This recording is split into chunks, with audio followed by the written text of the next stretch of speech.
of the morning, everyone. Thank you for tuning in to another episode of The Dose. Jereme Kleven here, joined by the magic man, Mr. Mark Hutchins, and the man behind the glass, Mr. Byron Filson. Hi. Good morning. I tried to make my intro a little bit longer and smooth for Mark, you know? Smooth. It's got to be smooth.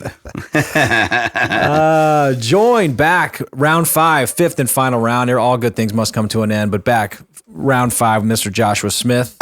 Yeah, what's up, guys? Love being back. here, man. Good morning, I wish I could come back, more, man. but dude, this commute 5 days straight out here is killing me. It's Not easy from surprise, man. It's not. Well, we definitely appreciate Luckily, it, I've got man. my driver, which makes it a little easier. Yeah, that's right. And I'm one of the cool. agents. And I'm one of the agents that's got you on a portal to get you in Scottsdale, right? Yep. It is.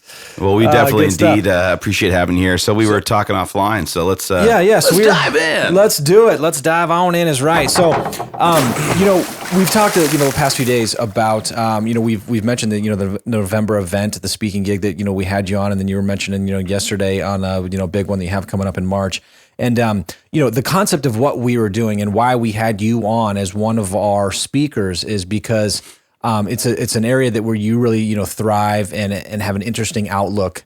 So before you can build a business, be an entrepreneur, grow, expand, really be a business owner, which leads to some success, which leads to some financial gain and some ultimately financial literacy, it all starts with a mindset. So for you, we've always looked at you as, really truly a mental champion. I mean, the things that you do, I mean, you're a true warrior in our industry and business in general in terms of the different things that you do. So let's dive in today on that note. How do you stay consistent? How do you wake up? And I know we talked a couple things, like I said the other day as well, and how you remind yourself how you're not happy about getting up at 3 o'clock in the morning, but you quickly remind yourself right out of the gate of why you're doing it. So let's talk about that mindset and kind of how you have really created almost a system to manage that. Yeah, dude, it's it's so funny. I get told all the time, "Oh, you're so lucky and you're so blessed that you have this focus and this, and this positive mindset." I'm like, dude, there's no luck. There's no, I not that I'm not grateful when people say that, right? But it's the furthest thing from the truth. I don't believe in luck. I don't believe in talents. I don't believe in blessings, right? I believe that you go out there and you earn those talents and create a blessed life through going out there and working your ass off and getting shit done, right? So, if you guys knew me 12 years ago, you would never call me a mental champion, right? I mean, I'm 300 pounds roughly. I'm drunk every single day by noon. I'm broke as hell, just dropped out of college, thinking about committing suicide every single day. I was in a very dark spot, right? And it's been a lot of just figuring out how to overcome those. Going out there, getting clarity on what, in the beginning, I didn't know what I wanted. I just knew what the hell I didn't want. And overcoming those, right? And then just continue that leveling up process. But yeah, we talked about earlier in the last podcast, or I can't remember which day it was, how 90% of success is mental. And to me, there's so much truth to that, dude. If you can't control your mind, none of this stuff matters. I've overcome alcoholism. I've overcome obesity. I've overcome a wicked, I know this is nasty, but a wicked chewing tobacco habit, right? I've overcome a lot of things in my life. Nothing has been more difficult that I've ever done in my life than becoming a successful entrepreneur. Right? Like quitting alcohol, overcoming alcoholism was freaking easy compared to learning what it takes to become a successful entrepreneur. Like it will kick the living shit out of you harder than anything else. And I think that's probably, because I'm a little bit of a freak, that's why I'm so addicted to it, right? Because I love the challenge, dude. And it's like why I loved wrestling compared to all the other sports out there when I was a kid, because it was so much more challenging physically and mentally for me than other sports. With that, so if you don't control that your mind, because if you don't, dude, you're not going to do the work that you must be doing to create the results that you want to do. The only way that you're going to go out there and create greatness is to develop those great habits and do the work that nobody else is willing to do.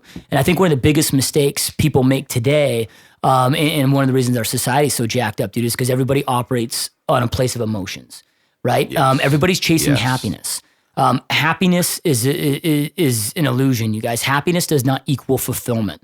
90% of the shit I do every single day, I hate doing. It doesn't make me happy, but it creates massive, massive fulfillment, right? Picking up those phone calls, dialing those phone calls, getting told to F off, to get that appointment isn't going to make you happy, right? But it's going to create opportunities for your family that are going to make you truly fulfilled in this life. Like, for example, if I was a smoker, I'm not a smoker, but if I was a smoker, if I went out there and had a cigarette right now, that would create happiness in my world. Taking a quick smoke break will create happiness. Well, after 50 years of that habit, knowing the negative results that that's going to bring, I'm probably not going to be very fulfilled.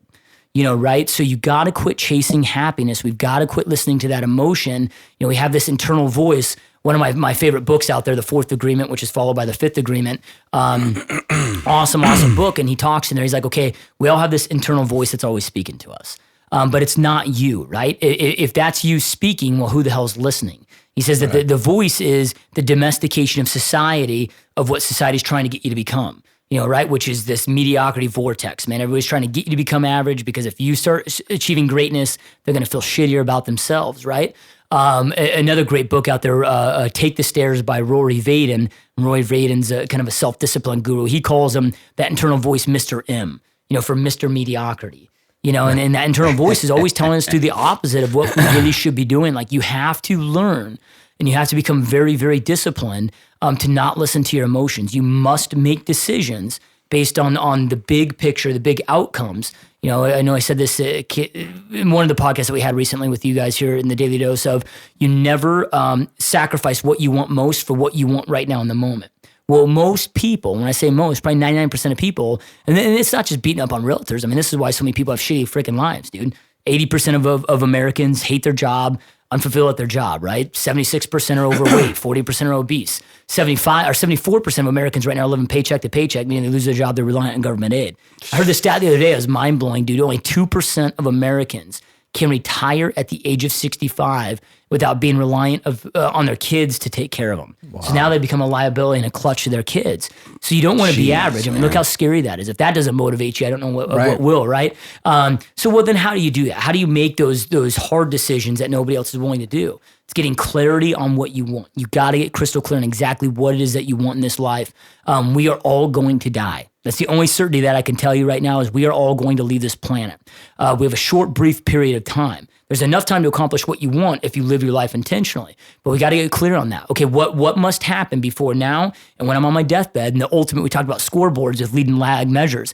The ultimate lag measure is going to be that last conversation you have with yourself internally on your deathbed of, did I go out there and create an epic life that I wanted, or did I piss away this one gift called life I've been blessed with, and now there's no time for me to go out there and do it?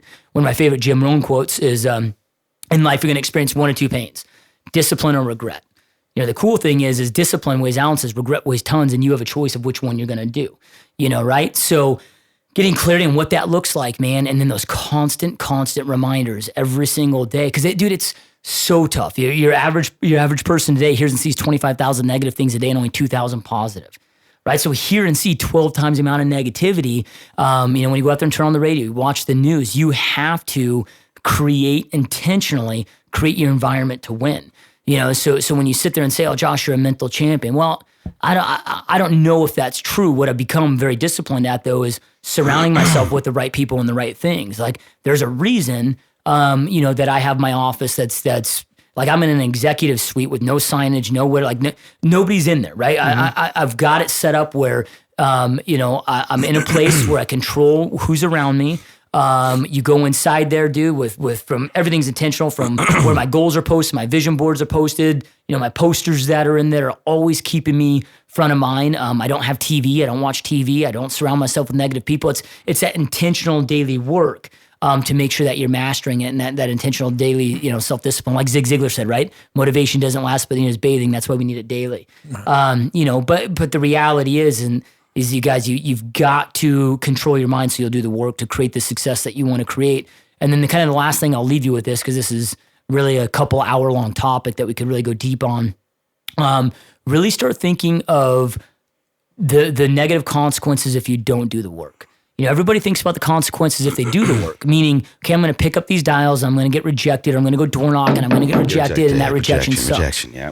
What are the consequences if you don't do the work? Deal in those realities, because those should be the ones that truly scare the living shit out of you. Right. Like, okay, hey, I got to go home and tell my kids that we have to move out of our house. because I can't pay the mortgage payment. Because if you have kids, man, it's your moral and ethical, obligation to take care of those kids. Don't be a freaking coward and not go out there and do the work and take care of your family. You need to leave the cave, go out there and kill shit every single day for those that you love. And if you're not willing to, understand what those consequences are. You are failing your family. Like, deal in realities, get hardcore with it, quit being a little whiner, right? And it's not about you. It's not about your emotions. You've got to get out there and do that work and think of those consequences again. Like, I refuse to have, like, if my daughter comes home, right, and she gets into Harvard, let's say, but doesn't get a scholarship. I refuse to be like, hey, dude, you did a great job. You did the work. And right. I refuse to be like, okay, now you got to go take out a $300,000 loan and start your life out with debt. No, dude, I want to be like, high five, baby. Where do I stroke the check to? Right. Right? There's certain opportunities, not saying that I want to give my kids everything and have them grow up as spoiled kids, right? They've got to learn the value of work and whatnot. But there's certain things that I'm willing to face and certain things I'm not willing to face. So I will face getting rejected over and over and over again by some stranger that truly doesn't give a shit about me and my family.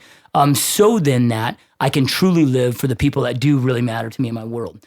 And we guys got to deal in realities, man. I think our mind just kind of blocks this shit out. So as a defense mechanism, because we don't want to deal with, deal in realities. But man, if you don't start dealing realities, you're going to end up doing a very, very ugly place, and it's just the reality of it. It's well said. Very, well put. very well said. Great closing to all that, just because it's such a, no one ever thinks about this stuff. It's right. It's all put off. I mean, that's why a lot of people self-medicate, right? So they put all the realities out. But I love it just because, it's the whole why factor. What are you doing it for? But also too, like you said, what are those great consequences? And I love that you put it that way, because it's true. Those great consequences, if they're top of mind, you are going to make those calls. You are going to do those open houses. You're going to knock on those doors. You're going to be certain that you make success out of that day and what you're doing. Otherwise, like you said, it's a crappy environment to be in, or what's behind that next door. Yep. So thank you, man. Appreciate Josh, it. man, we appreciate having Thank you you on, so man. much. It's been an honor as always. People go back and listen to this, last 5 days, Please do. a couple times here, because again, you can fill your mind with a podcast, a YouTube channel, a book, or whatever it is, but it all means nothing unless you're going to go out there and take it, learn it, internalize it, and go out and do the work. So, man, it's an honor having you on. Yep. Very well done. Very well done. And man, it's good stuff. So real quick before we go, I just want to mention too, so if you do want to go back and listen to Joshua Smith or any of his podcasts for that matter he's done with us, you can go on to soundcloud.com and search My Home Group Daily Dose. You can also just go to myhomegroup.com/daily dose. All the episodes are there. So if you didn't get through them, or you just tuned in, or you just signed up to the podcast, please go back and check it out. Listen to it anytime at your leisure. Hey guys, have a great day. Thanks again, Josh. Yeah, thanks, Byron. Peace out, guys. Yes. See you tomorrow. see ya. Ciao.